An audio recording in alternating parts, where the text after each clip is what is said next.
Good morning, Vietnam. Yeah, I always wanted to say that. Here's my hotel room. We're in the bathroom right now. Remember that wall right there through the glass, because we're gonna see that wall here in a second. Okay, so this is the bathroom. Walking through the bedroom. There's my messy bed where I slept last night. And here is the living room. Pretty nice little living room. Let's go here in the corner so we can see everything. Yeah, we got a little sofa here, TV on the wall, nice desk to sit at. This hotel room is like 30 bucks a night. Really cheap by American standards, by Western standards. So walking outside here, I have this nice veranda. Here, there we go. So yeah, here's the veranda. And if we look, we see a door there. That door goes nowhere. That's the wall to the shower. There's some things that are kind of funky about it, but all in all, it's a great deal. And a nice stay here. I've been here for 4 nights now.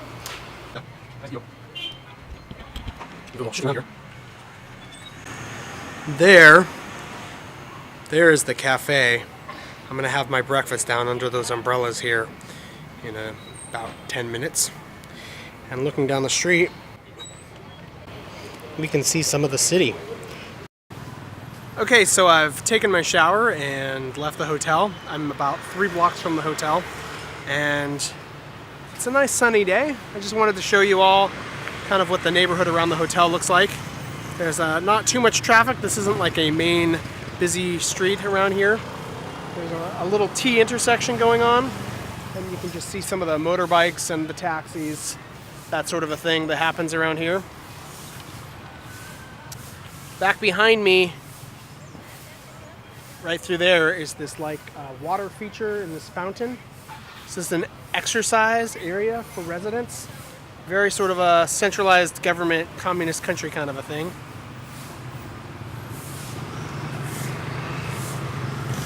This is the off season, by the way, so it rains every night, but it's early in the morning. Well, it's 9 o'clock, so it's not raining yet, and it definitely will later. And later, I'm also going to film some traffic to show you guys what the busy roads are like. I doubt that I will film it, but I've also had the opportunity to ride one of these 2-wheeled, the little scooters everywhere. It's an experience. Definitely something to try when you come to Vietnam.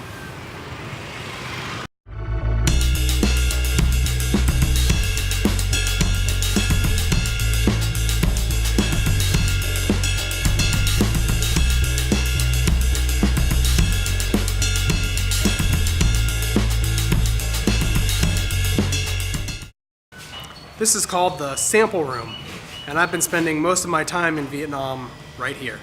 So the sample room is the part of the factory where they make the prototypes. And I was able to bring my pattern and the bag which I created here, and they were able to kind of dissect it, use the computer files that I brought, and basically iterate on it much quicker than I can. They already made 1 prototype, and we're currently making another prototype. So this is my corner right here. You can see my computer, and I've just been working right there. Behind me is Tam's desk, and then the other prototyper. His name is Nam. Behind Nam is that's the CNC cutter, where they can knife cut cardboard or like poster board patterns, which they can then cut out of cloth. And then over here we have everybody who's making the actual bags. There's sewing machines and the glue table, and so lots of work gets done, and they're able to make bags really quickly, and they make really high quality samples, prototypes. And after we finalize the bag design here, it goes to the main factory floor, and they're going to produce it. Okay, so here we are in the lobby of a hotel. We're going to pick up the representatives of a pretty big brand that also gets their bags made in the same factory. And these representatives are here to make sure that the factory conditions are really good for the workers. They call this a social audit. I'm here in the courtyard of the factory outside of Ho Chi Minh City. Behind me you can see all of the buildings associated with this factory. And in a minute we're going to get a tour of the factory floor where we'll see all of the workers sewing on sewing machines. Now right now the representatives of that major brand are in having a meeting with my host. And those representatives are part of the social audit team, and they're making sure that everybody employed at this factory is over the age of 18. So that's really good. I like being associated with a socially responsible company that's both progressive, that wants to make some new bags, make things different. It's opening their doors to me with the innovations that Pack Bags is trying to bring to the market, but also wants to do it in a responsible way. So this is the warehouse where they keep the fabric before they make the bags. But what I'm most excited about here is that machine. That's a laser cutter. We can do great things with that. Here's another machine working. This is a knife cutter, CNC controlled. This is the sewing line where you can see all of the workers. They're making the bags. Lots of machines, all kinds of different things happening. Over there you have the deep-throated machines. Over here you have the normal machines. Lots of people getting lots of work done. Hold on.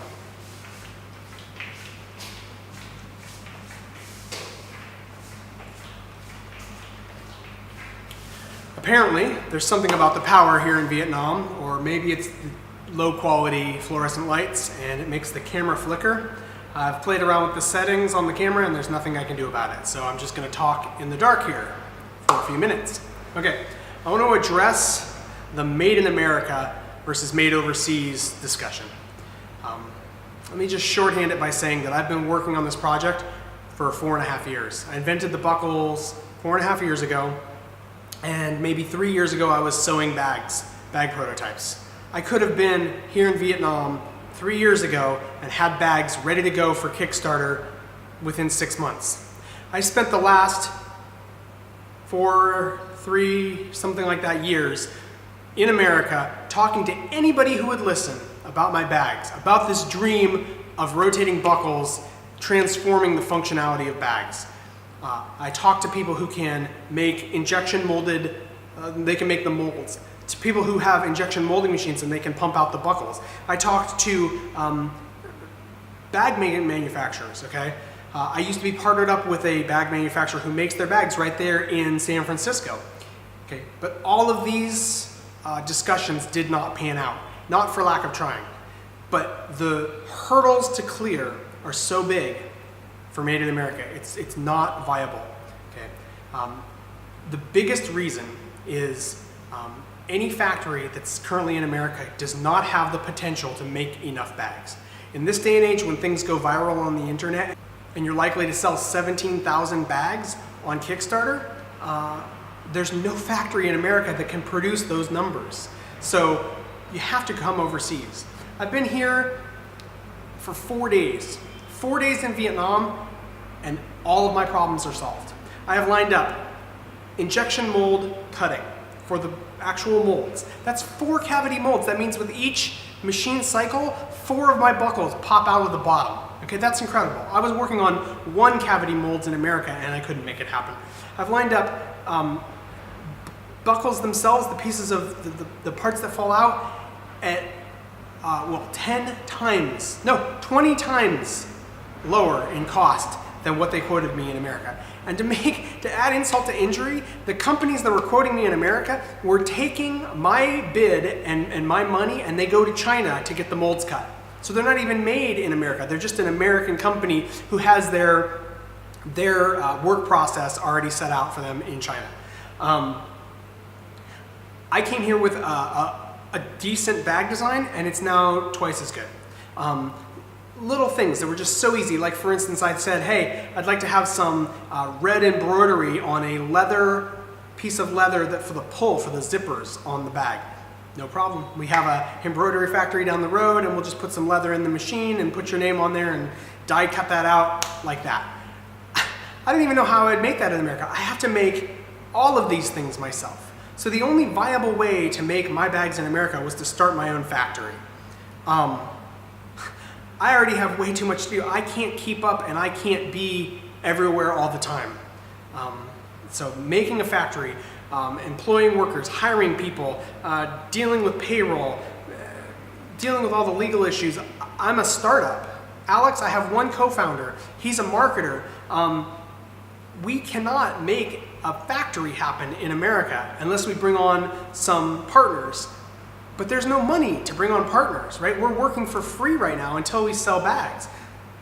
There's no way to do this except for here. And as soon as I came here, all of my problems were solved. So I fought against this overseas thing, and I'm not fighting against it anymore. The sort of final thing that you can say about that is that people here in Vietnam are happy to have the jobs. It's 10 times less to pay a worker here in Vietnam, and they're so happy to have the job. They are a developing country, and they are developing because of these jobs, right? So we're not hurting anybody. We're getting good products for inexpensive prices, and actually we're helping Vietnam out, and we get a great product. We get to realize our dreams of inventing a buckle and creating a fantastic bag that uses that buckle and bringing it to market at a competitive price to compete with all the established brands. So that's what I have to say about Made in America. It's a nice concept, but it just doesn't work, not anymore.